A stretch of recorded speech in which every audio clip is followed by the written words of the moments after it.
할렐루야, 빈내리교회 성도 여러분, 은혜를 쓰다에 오신 것을 환영합니다. 오늘 아침에 우리에게 주시는 말씀은 빌립보서 4장 4절로 5절입니다. 제가 읽도록 하겠습니다. 주 안에서 항상 기뻐하라. 내가 다시 말하노니 기뻐하라. 너희 관용을 모든 사람에게 알게 하라. 주께서 가까우시니라. 아멘. 부활을 경험한 성도들은 어떤 삶을 살아야 할까요? 그것은 바로 이 시대를 살고 있는 모든 그리스도인들이 갖고 있는 공통된 고민이라고 생각합니다. 그리고 또 반드시 내가 어떻게 어떤 삶을 살아가야 할지 또 고민들을 또 해야 하는 것입니다. 오늘 필사하게 되는 시편 1편 6절에서는 그리스도인들을 향해서 의인이라고 합니다. 그리고 그 의인들이 살아가는 방식을 의인들의 길이라고 합니다. 그리고 그 의인들의 길은 하나님께서 인정하시겠다고 합니다. 자, 인정하시겠다는 뜻은요, 의인들의 일에 관여하신다. 영어로 표현하면 watch over라는 뜻이죠. 사람마다 각자 일하는 방식이 있습니다. 누군가에게 간섭을 받는 것을 대부분은 싫어합니다. 내 맘대로 하고 싶은 대로 하고 싶지 누가 훈수를 두면 싫어할 수밖에 없는 것이겠죠. 그러나 하나님께서는 우리의 삶을 watch over, 관여하신다고 하십니다.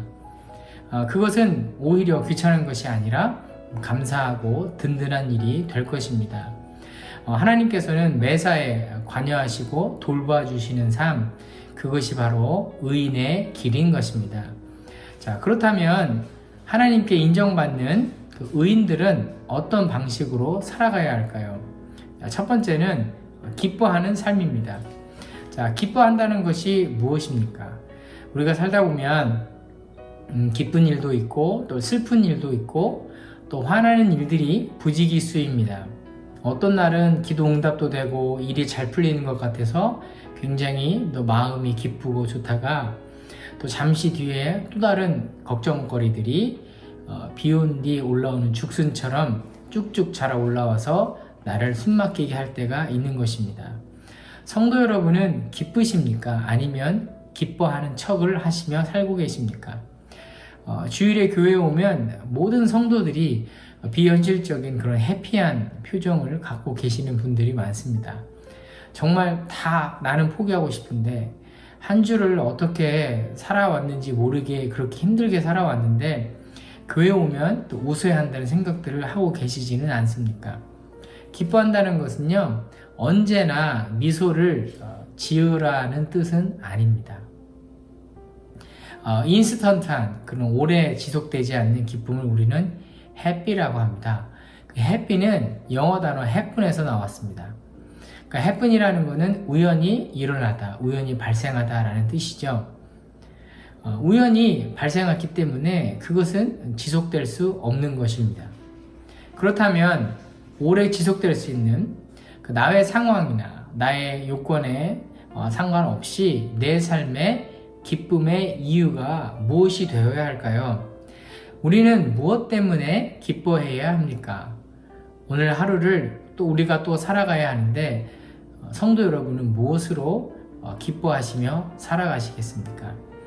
자, 누가복음 10장 17절에 보면요, 70인이 기뻐하면서 돌아와서 예수님께 이렇게 말합니다.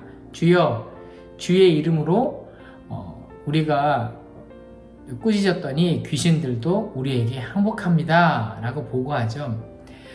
이에 예수께서 칭찬을 하시면서 말미에 이렇게 말씀하십니다. 귀신들이 너희에게 항복하는 것으로만 기뻐하지 말라. 오히려 너의 이름이 하늘에 기록된 것으로 기뻐하라 라고 하셨습니다. 그보다 더 기쁘게 여길 일이 있다.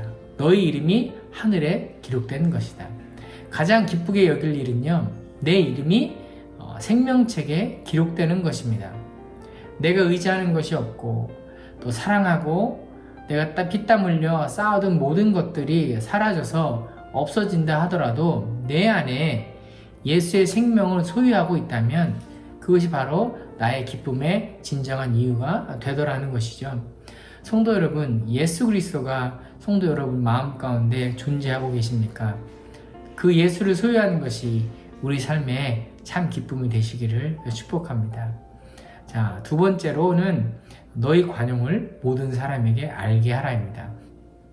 관용은요, 손해나 역경을 당해도 쉽게 동요하거나 넘어지지 않고 평정을 유지하는 영적인 인내를 말합니다.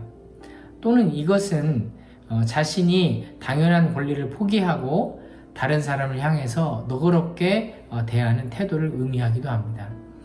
바울은 이런 관용적인 태도를 어떤 특정한 사람에게만 보여주지 말고 불신자들, 또 심지어 자신을 핍박하는 사람까지 포함해서 모든 사람에게 보여야 한다라고 빌립보서에서 성도들에게 호소하고 있습니다. 왜냐하면 주께서 가까우시기 때문입니다. 가깝다는 것은요, 주는 재림의 소원을 나타내는 마라나타, 또 주여 오시옵소서라는 뜻과 같은 단어입니다. 그러니까 바울은 선악간의 모든 행위를 심판하실 주님의 재림이 가까워 오고 있습니다. 이것을 믿는 이상 모든 핍박을 인내하고 다른 사람에게 관대한 태도를 갖고 살아가라 라고 오늘 말씀 가운데서 우리에게 권면을 해주고 있는 것입니다. 자, 오늘 하나님께서는 예수의 다시 오심을 기다리면서 의인의 길로 살아가도록 우리를 부르고 계십니다. 예수 생명을 소유한 것으로 그러므로 첫 번째 기뻐하시기를 바랍니다. 두 번째, 그리스도인으로 너그러운 마음을 갖고 살아가시기를 바랍니다. 그러면 그 인생길에서 하나님께서 그 큰 손으로 우리 각자의 삶을 관여하시며 인도해 가실 줄로 믿습니다. 그런 복된 삶을 오늘 하루도 살아가시기를 예수님의 이름으로 축복합니다.